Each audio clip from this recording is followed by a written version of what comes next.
If you want to do this Starla Soulmate trend, let's see how you can do this. So to do this, first thing you need is an iPhone because this Starla app is only available on App Store. And second thing you should know is that it's an paid app, and you have to pay around $6 to $10 to get in drawing of your soulmate because this app doesn't offer free trial.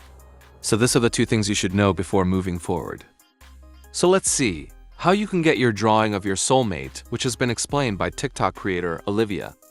So what you're going to do is go to the App Store and you're going to type in Starla, and then you're going to click on the first one that comes up. You scroll down and go to Starla Call to the Universe.